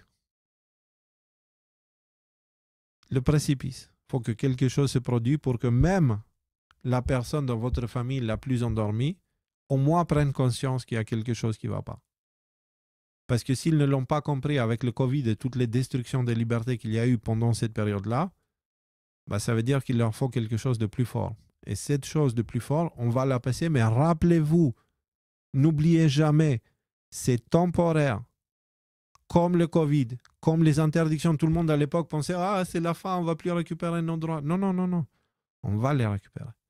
Tout ce qu'on vit, c'est temporaire. Il y a des choix qui doivent être faits. Et pendant ces périodes d'obscurité, n'oubliez pas la foi. N'oubliez pas, papa, gardez votre cœur aligné avec votre cerveau et votre ventre. Restez droit et intègre. Ne changez pas, évoluez, mais ne changez pas de position à cause de la difficulté. Ne vendez pas votre âme parce qu'ils viennent l'acheter là. Restez vous-même en évoluant, bien sûr. L'évolution est indispensable. Mais n'oubliez pas, ne pensez pas qu'il n'y aura pas de jours meilleurs. Il y aura des jours, je vous dis, tellement bons qu'on est incapable de les imaginer. On ne peut pas les imaginer encore. Ce moment viendra, c'est inévitable et c'est dans pas très longtemps. Mais d'abord, il faut qu'on passe cette période-là. Il semblerait que là, ils sont en train de s'amuser un peu dangereusement. La guerre de l'information devient donc visible, clairement. Et la plus grande puissance nucléaire vient de dire que la France a perpétré un attentat terroriste tuant plus de 100 personnes sur leur territoire, ce qui est clairement un acte de guerre aux yeux des Russes. Alors, que conclure? Que nous vivons dans une drôle de période dans laquelle nous devons nous tourner de plus en plus vers la nature et une reconnexion avec le réel, car nous voyons en temps réel la chute de Babylone. Et donc, je vous ai mis cette petite image qui est un petit rappel. Profitez de cette période-là pour aller dans la nature. Une des choses que je vais faire dans les émissions à venir, c'est aussi prendre à chaque fois un petit peu de temps pour vous parler des enfants de lumière. C'est quelque chose que maintenant, ça me tient à cœur. J'aimerais le faire vraiment. Je connais des choses qu'il n'y a pas grand monde qui connaît à propos d'un sujet spécifique parce que j'ai passé ma vie à chercher. Et j'ai passé ma vie à chercher en étant réaliste et en ayant un cerveau très mathématique et scientifique. C'est-à-dire, si quelqu'un venait me vendre son tapis spirituel, si je sentais l'arnaque, je prenais le tapis et je lui arrachais la tête avec. Parce que des faux prophètes, malheureusement, il y en a une tonne. Et j'ai pu rencontrer pas mal de gens sages qui portaient en eux une sagesse et j'ai pu apprendre à travers ma vie beaucoup de choses à propos de ce qu'on appelle les enfants de lumière, que j'ai toujours cru que c'était une légende, mais il semblerait que c'est une vraie histoire. Et il semblerait que ces gens-là existent réellement et ils sont dans le monde aujourd'hui. Et ils sont en train de justement attendre le moment nécessaire pour faire quelque chose. Faire quelque chose, mais qui n'est pas de genre on va arrêter les méchants, etc., etc. C'est plutôt une sorte de méditation. C'est le 7e sceau, le fameux 7e sceau. Allez voir qu'est-ce que le 7e sceau de l'Apocalypse. Pas les interprétations, hein. Qu'est-ce qu'il y a écrit dessus, vous allez comprendre. Et donc, j'aimerais partager avec vous plus sur ça parce qu'en fait, moi, ce sont des choses qui m'ont rempli d'espoir parce qu'elles m'ont permis de comprendre que dans cette période, la responsabilité de ma vie est uniquement sur mes épaules. Que je suis aidé par des forces qui me dépassent pour traverser ces choses-là, à condition que j'ai la foi. D'accord? À ces forces et à ces... Je parle du Christ. Et ce qu'il symbolise, ce qu'il représente. Il œuvre depuis l'intérieur. Et ça veut dire aussi qu'il y a des gens qui ont réussi à recréer cette connexion et du coup, eux, ils manifestent le Christ à l'intérieur, mais aussi à l'extérieur. Et ils sont nombreux. Pas autant qu'ils devraient, mais ils le sont quand même assez nombreux. Et du coup, je vais vous parler avec eux parce que moi, c'est des choses que j'aimerais maintenant commencer à expérimenter, à tenter. J'aimerais rentrer à la maison. J'aimerais rentrer à la maison et du coup, il n'y a pas d'autre... Enfin, le Christ nous a montré le chemin, mais si on ne le marche pas, à quoi il sert? Et donc, j'aimerais maintenant commencer à marcher le chemin et la première chose que papa m'a appris, m'a rappelé, c'est l'humilité. Léo, tu penses avoir compris parce que tu as fait 4 ans d'émissions non-stop sur les sujets, etc. Et tu penses avoir compris, mais ce que tu sais ne représente même pas un point visible sur l'image de l'ensemble. C'est même pas un atome. Donc détends-toi, Léo. Arrête de te prendre au sérieux. Arrête de croire que tout ceci est fait pour toi. C'est fait pour tout le monde. Ne te sens pas plus important. Parce que c'est ça, les effets secondaires de ce qu'on fait avec les émissions, c'est ça justement. Ça nous a perturbé beaucoup avec Rudy, Nicolas et même les autres personnes avant.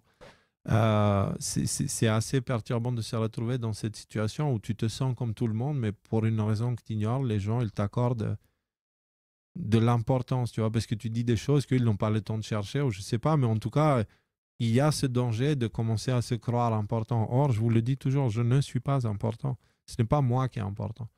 Si ce que je dis vous aide, c'est ça qui est important. C'est Léo dans cette histoire-là, c'est un personnage dans un jeu vidéo, tu vois. Donc, là, avec tout ce qu'on est en train de voir, on est en train de voir la nécessité de prendre du recul. Parce que, les amis, c'est imminent cette transition et j'aimerais insister maintenant encore et encore et encore de la nature temporaire de cette période de difficulté pour laquelle on se prépare depuis longtemps. D'accord? Elle ne sera pas aussi difficile que vous l'imaginez. Ça, c'est la bonne nouvelle. Par contre, elle ne sera quand même pas aussi facile que certains l'imaginent. Ça, c'est la mauvaise nouvelle. Par contre, elle ne sera pas permanente. Ça, c'est que celui qui croit le contraire, il a tellement rien compris dans la vie que Darwin Award, il ne va probablement pas survivre la transition. Donc, que celui qui croit qu'il peut arrêter avec des actes de magie noire et de machin et de complot et de manipulation des masses, etc., qui croit il peut aller au-delà des forces de la nature, il est fou. Le problème, c'est que les fous ont pris le pouvoir dans ces temps. Donc, toutes ces choses de l'émission de ce soir, c'est la raison pour laquelle je vous ai appelé la semaine dernière d'aller dans le silence et de prendre des notes. On revient maintenant à ce sujet-là. Juste avant, je voudrais que cette conversation à propos du silence ait les bonnes influences Et donc, je voudrais partager avec vous en première le clip que j'ai partagé sur Twitter et sur Telegram de ma chanson, Le silence, de notre chanson. Le silence qui est inspiré d'une chanson en grec, qui veut dire silence aussi. Mais le texte, il est, tout en utilisant des termes similaires, ils sont mis dans un ordre qui veut dire autre chose. Et ça parle d'un sujet qui est beaucoup plus adapté au contexte actuel. Et comme j'ai dit dans l'annonce que j'ai faite, c'est aussi un appel pour certains et un rappel pour d'autres. Donc écoutons cette chanson et revenons sur le sujet juste après. Donc Thierry, si tu veux, c'est maintenant le moment de lancer la vidéo.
Voilà. Le silence. Il y a cette chanson aussi, Hello darkness, my old friend. I've come to talk with you again. Sounds of silence, les sons du silence. On parle, enfin, le silence, on a tendance à croire que c'est l'absence de son. Mais là où il y a l'absence de son, il y a présence de pensée. Quand on cherche dans le silence, il y a nos pensées qui se manifestent. Le volume de nos pensées devient plus important. Et là-dedans, il y a tout ce que nous sommes, en fait. Il y a pas que tout ce que nous sommes à différents niveaux, on va dire. Voilà. Et dans ce silence-là, en ce moment, une voix se manifeste de plus en plus depuis l'intérieur de nous. Cette voix cherche à nous guider dehors de Babylone. Mais ce monde fait tout pour cacher cette voix. D'accord? Cette voix qui nous appelle de sortir de Babylone. Le monde extérieur est en train de tout faire pour nous divertir. C'est drôle d'ailleurs, l'autre jour, je discutais avec quelqu'un, on parlait du fait qu'on utilise le mot divertissement pour les médias, enfin les émissions, pour nous divertir. Divertir, c'est genre, c'est censé aller par là et puis on va faire une diversion, on va divertir. Qu'est-ce qu'ils vont divertir? Notre attention. Vers quoi la divertir? Vers les choses qui les intéressent. C'est intéressant. Il y a écrit dans Jean, dans le Nouveau Testament, que au commencement était la parole, le verbe. Et que du verbe, enfin, que la parole était avec Dieu et la parole était Dieu, que les obscurs l'ont vu mais ne l'ont pas compris. Ça veut dire quoi? Ça veut dire que tout est là en fait. Tout est là si on regarde bien les mots et si on se concentre sur ce qu'on voit et ce qu'on entend plutôt que ce qu'on croit, tout est là et tout est clair. Il cherche à nous divertir, le divertissement, la distraction. Okay? Dépenser. Mais de quoi il cherche à nous divertir? De quoi il cherche à nous déconcentrer? De cette voix interne. Le berger qu'il y a à l'intérieur de nous, celui qui est là pour maintenir l'ensemble de notre structure et la maintenir vers une direction claire qui peut coexister en harmonie avec le reste de la création. Et cette voix, nous la voit à l'intérieur de nous. Et elle se manifeste souvent dans les moments d'ennui, ce que nous on appelle ennui. L'ennui, c'est comme l'ADN poubelle, ils appelaient ça avant. C'est quelque chose de négatif, ils l'ont transformé en quelque chose de négatif. Je m'ennuie. Non, c'est l'ennui, c'est le silence. Et dans ce silence, ce que tu fais concrètement, c'est le ménage dans ta tête. Et si tu ne fais pas le ménage dans ta tête, le problème, c'est qu'à un moment donné, ça sera tellement un bordel que tu ne sauras pas par où commencer. Comme avec une maison. Tu comprends? Et donc, ça veut dire que plus tu es diverti, plus tu es déconcentré, plus le bordel se cumule, plus il devient difficile de commencer à ranger ce bordel. Mais le truc, c'est que il y a aussi ça qui se produit, c'est-à-dire que ce bordel se manifeste de plus en plus dans le silence, parce qu'il devient de plus en plus important. Du coup, ça veut dire quoi? Ça veut dire qu'on ne peut plus rester du tout dans le silence. Pourquoi? Parce que nos pensées nous attaquent tout de suite. Et donc, ce que je remarque dans le monde d'aujourd'hui, et dites-moi si vous en faites partie ou si vous en connaissez, c'est que on arrive parfois à une certaine situation dans nos vies où on est incapable de rester une minute dans le silence. Et même aux toilettes, on va regarder des trucs sur le téléphone. On est en train de marcher dehors et dès que notre cerveau se met à réfléchir, on sent le besoin de sortir le téléphone encore. Et ça, en fait, c'est juste une réaction subconsciente sur le bordel que nous avons arrangé à l'intérieur de nous. Parce que c'est vraiment un nœud sans queue ni tête, le truc. Le problème, c'est que nous devons faire ça. Nous devons faire ça. Et nous devons être conscients que dans le silence, il y a nos pensées, mais il y a aussi les pensées de ce qui nous entoure. Les vibrations environnantes. Donc, ça veut dire qu'on doit faire ce travail-là dans une période où la vibration environnante émet plutôt la peur, la colère, la tristesse, ça tire vers le bas en gros. Donc pas seulement on doit faire le ménage, mais on doit nettoyer en portant des gants de boxe, quoi, en gros. Tu vois? ça devient compliqué là. Et habillé en bonhomme Michelin, tu vois, parce que justement, ça manque d'énergie, ça manque. C'est dur. C'est dur, je comprends très bien. Le problème, c'est qu'il n'y a pas de solution. Il n'y a pas de sortie que de commencer à faire le ménage là-dedans. Il n'y a vraiment pas d'alternative. L'alternative, c'est la fin. Si ça ne te dérange pas, ok, très bien, le chemin, il est par là. Continue à faire ce que tu fais, ne change surtout rien. Et voilà. Si tu n'es pas heureux, je veux dire, réellement heureux. C'est-à-dire si tu es en paix avec le miroir, si tu as préparé ton lit pour la période qui vient, etc., etc. Par contre, si ça ne va pas et si tu sens que tu es en train de cacher des choses, je te conseille vraiment fortement tous les jours de prendre un moment pour toi où tu n'as rien à faire. C'est-à-dire c'est le moment qui t'appartient. 15 minutes, une demi-heure, peu importe ce que c'est. Dans ce moment-là, tu te l'accordes. L'optimal, ça serait que tu arranges ta journée d'une façon à avoir 1 heure entière pour toi. Au début, au début de cette heure, fais des choses que tu as envie de faire et que tu n'as pas le temps de faire d'habitude. Mais à la fin de la deuxième partie de cette heure-là, pose-toi dans un coin et juste repose-toi un peu. Mets-toi dans le silence. Ça marche beaucoup mieux si tu es dans la nature parce qu'il y a vraiment le silence. Alors qu'en ville, quand j'étais à Milan, j'ai remarqué qu'il n'y a pas 1 seconde de silence là-bas en fait. Dans les grandes villes, il n'y a plus de silence du tout. C'est comme avec la lumière. Tu ne vois plus les étoiles en ville. Et tu n'entends plus les pensées non plus. Bref. Et en fait, je vous dis ça parce que moi, je n'ai pas fait ça pendant un moment. Ça faisait un moment que je laissais des choses entrer dans le silence, que je prenais du poids, je chargeais, etc. Et à un moment donné, j'avais ce rideau avec cette pièce qu'on a tous dans la maison qui était dans un tel bordel à l'intérieur de moi qu'il y a des choses qui ont commencé à déborder la semaine dernière en fait. Et j'ai pris conscience que mon intérieur n'est pas en meilleur état que celui des autres en fait. Et donc, je vous dis que je traverse ça avec vous. Et je compte le faire. C'est pas simple. Mais je ne lâche pas l'affaire. Je ne lâche pas l'affaire. Je continuerai mon évolution en étant un petit peu moins dur avec moi-même. Parce que là, dans le silence, il y a beaucoup de leçons qui ont été distribuées depuis l'intérieur. Et mon berger à moi est à l'intérieur de moi, mais le tien est à l'intérieur de toi. Et les mêmes conseils qui s'appliquent à moi ne s'appliquent pas à toi. Donc, ta voix intérieure va te guider, toi. C'est pour ça que c'est important de ne pas mettre quelqu'un comme moi dans la position du sauveur. Parce que moi-même, j'en ai besoin d'un. On a tous besoin d'un sauveur. Le truc, c'est, dans les temps à venir, nous avons le choix entre incarner ce sauveur et avancer vers ça en s'entraînant, en se préparant, en se libérant du poids inutile, etc. Ou continuer à défendre. C'est marrant. Je ne voulais pas parler de ça, mais je vais en parler. Vous savez, il y a Rudy, il a partagé un post. Alors, je vais aller vite fait sur X.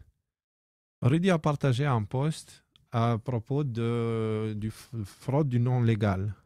Donc, je vais aller chercher Rudy. Voilà, il est là, Rudy.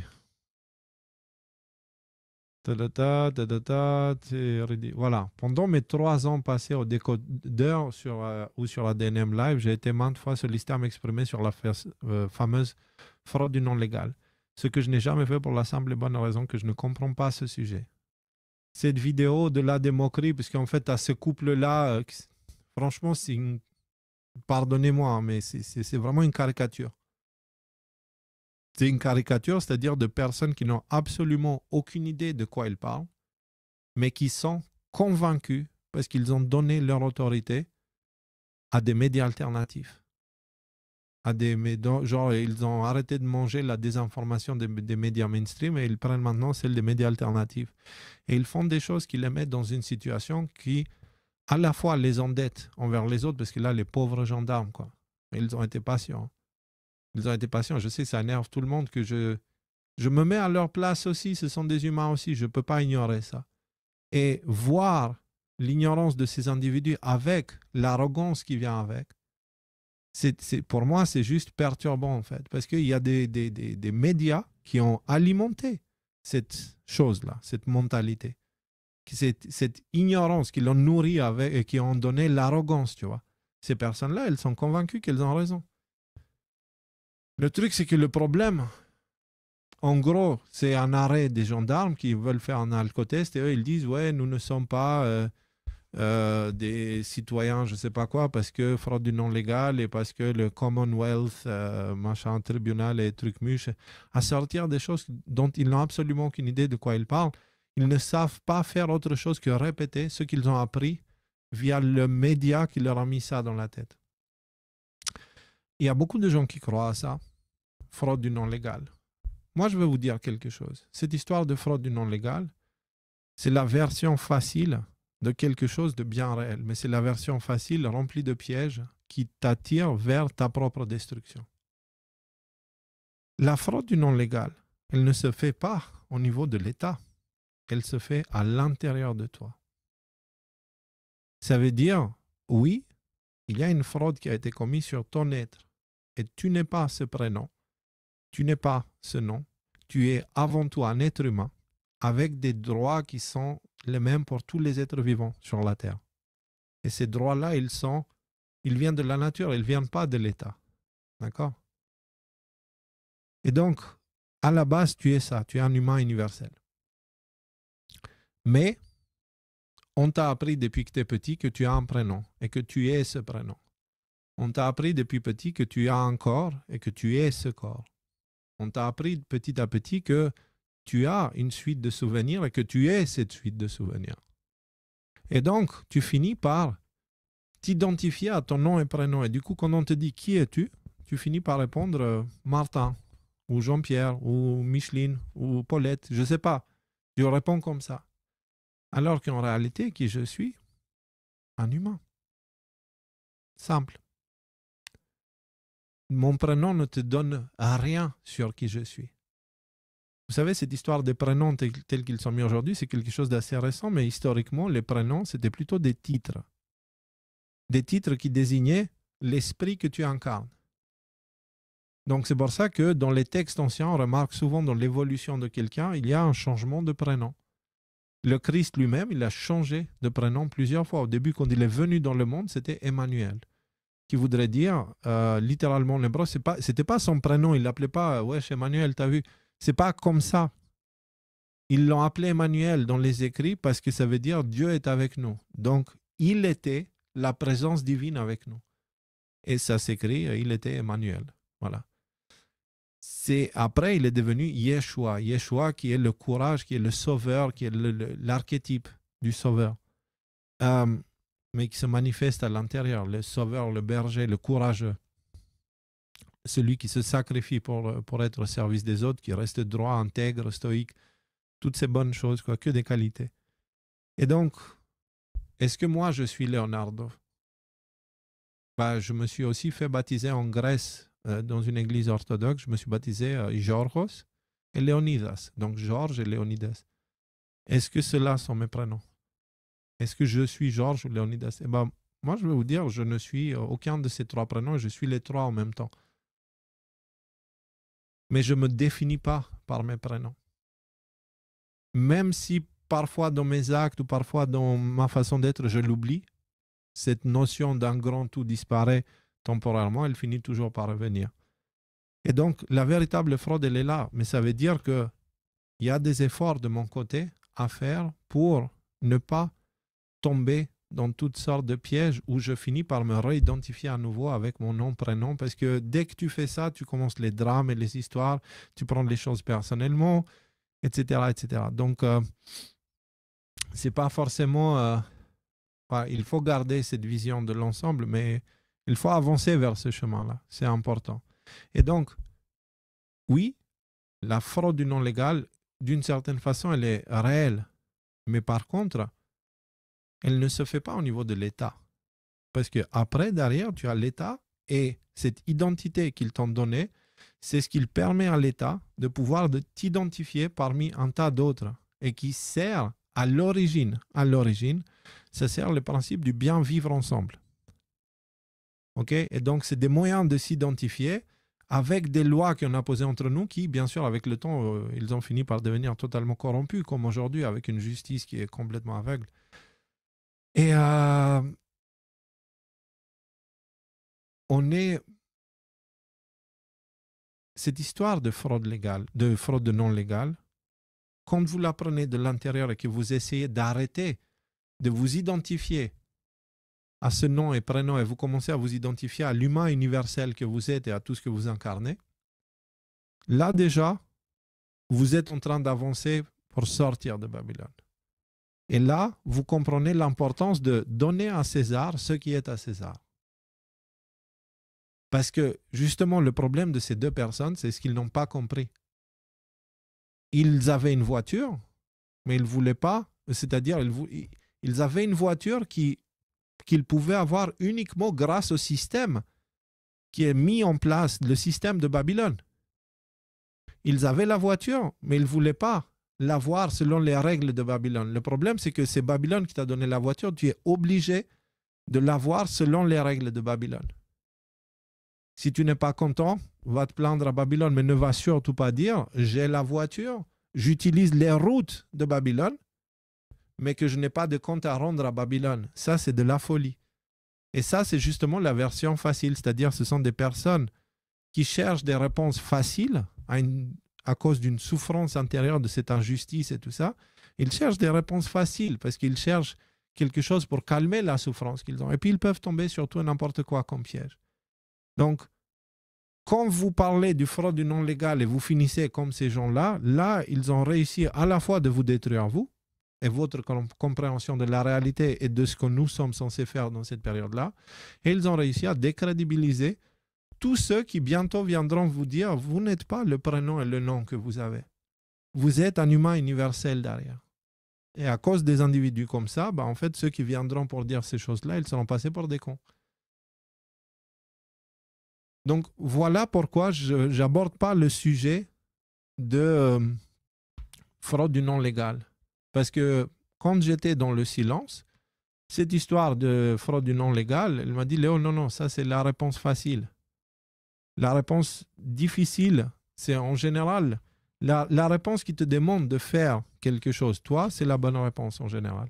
Celle qui te déresponsabilise, ce n'est pas la bonne réponse. » Et donc là, le fait d'aller voir les gendarmes et dire « ouais, moi je ne me reconnais pas dans les lois, machin truc », et de leur pourrir la gueule en oubliant complètement les humains derrière ça c'est une attitude vraiment déconnectée de la réalité. Ces deux individus qui étaient face aux gendarmes, ils sont déconnectés de la réalité, ils sont encore plus perdus que ceux qui ont 5 vaccins dans chaque bras et 2 drapeaux ukrainiens à l'entrée, tu vois. Comprenez bien ça. Ce qui définit un être humain clairvoyant ou aveugle, ce sont ses actes, pas ses croyances. Donc, si vous vous croyez éveillé, ça ne change rien en fait que si dans vos actes, vous ne le montrez pas. Si vos actes montrent que vous êtes à l'ouest, les conséquences de vos actes seront celles des actes à l'ouest. Il faut être cohérent. C'est pour ça que le Christ, quand on lui a posé la question, il n'a pas dit César est un enculé. Il a dit rendez à César ce qui est à César. Parce que tout dans l'univers est une question d'équilibre. À partir du moment où tu utilises les outils de Rome, tu es redevable à César. Aussi simple que ça. Tu veux pouvoir dire toutes ces choses que ces personnes-là ont dit? Ouais. Va trouver un endroit où tu peux vivre en totale autonomie, sans voiture, parce que tu auras forcément besoin du coup de l'identifier et de jouer le jeu de Babylone, sans rien en fait. Tout ce qui appartient à Babylone et le système qui te demande une identification, ça tu ne peux pas faire. À ce moment-là, quand tu ne devras rien à César, à ce moment-là, tu pourras dire « Pardon, mais moi, ce n'est pas mon truc. » Et là, tu auras le droit de le dire, réellement. Par contre, tu veux cette vie-là? Est-ce que tu es prêt pour une vie comme ça? Non, pas vraiment. Alors, en attendant, soyons sérieux et donnons à Dieu ce qui est à Dieu et rendons à César ce qui est à César. Et pour rendre à César ce qui est à César est clair, mais pour rendre à Dieu ce qui est à Dieu, qu'est-ce qu'on peut faire? Alors, cette émission-là, c'est un appel pour une chose importante à faire dans les temps à venir. Prenez du temps pour aller au calme, écoutez vos pensées, notez et commencez à faire du rangement.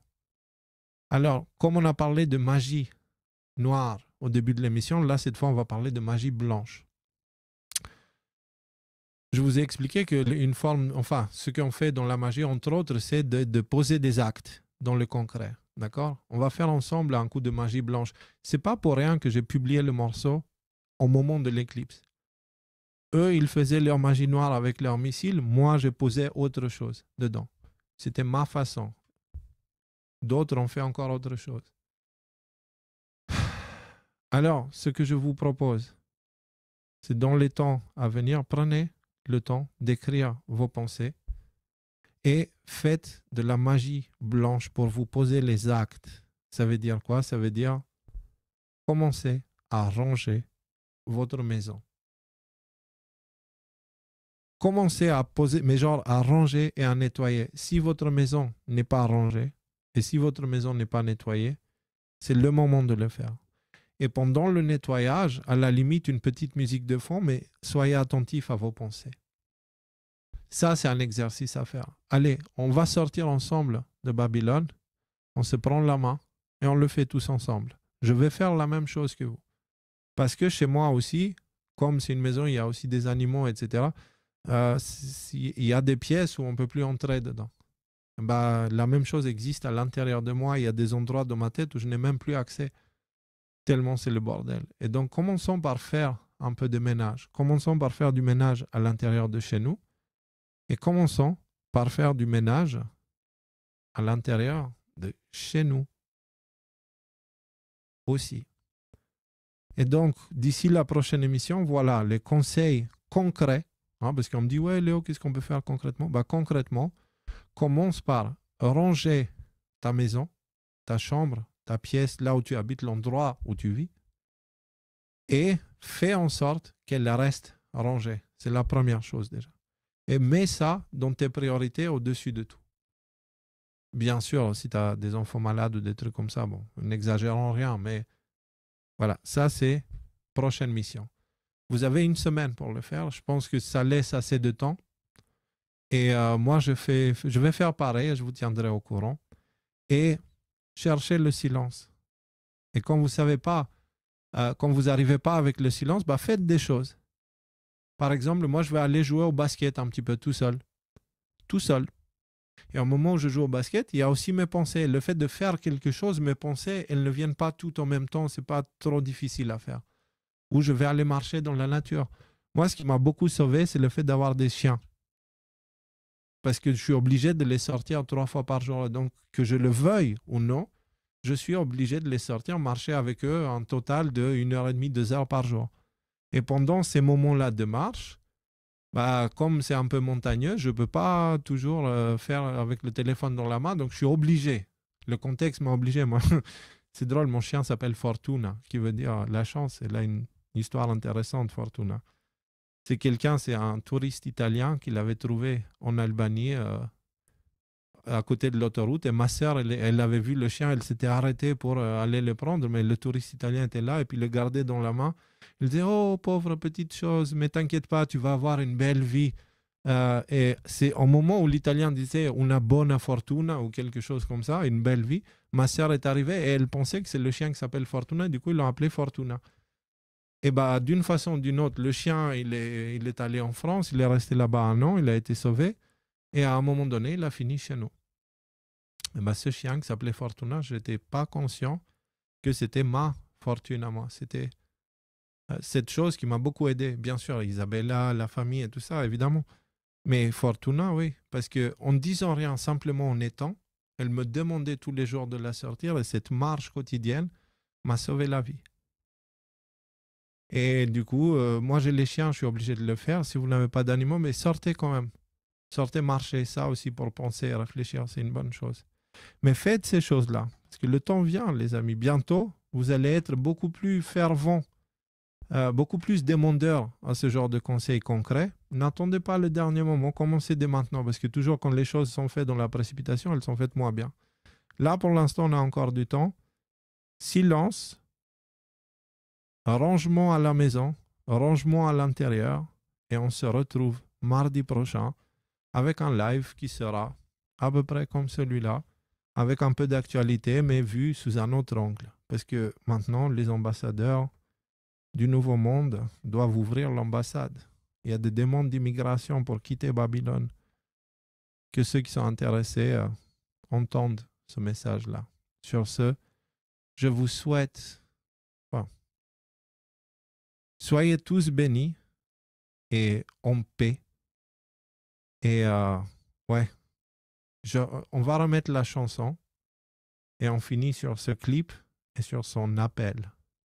D'autres disent que le soleil se lève bientôt pour révéler le visage de l'eau.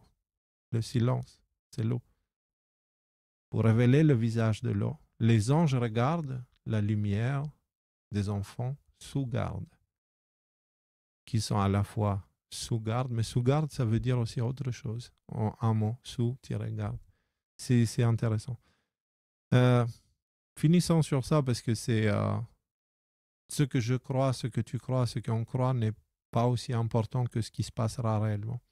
Et ce qui se passera réellement, c'est une tempête qui va nettoyer le sol et qui va laisser la place au printemps où la vie pourra reprendre son cours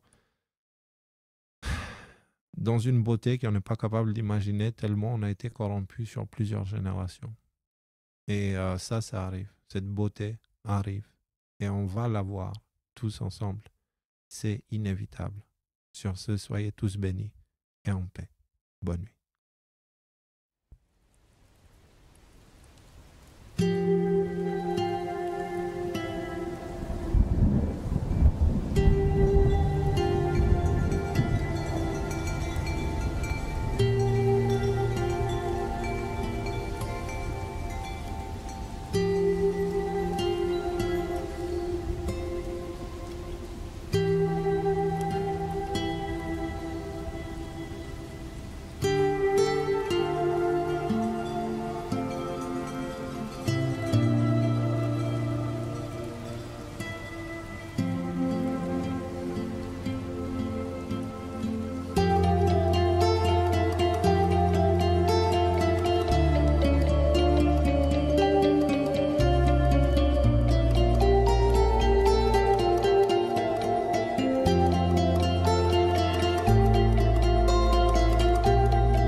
Vive les anges et un homme gracié.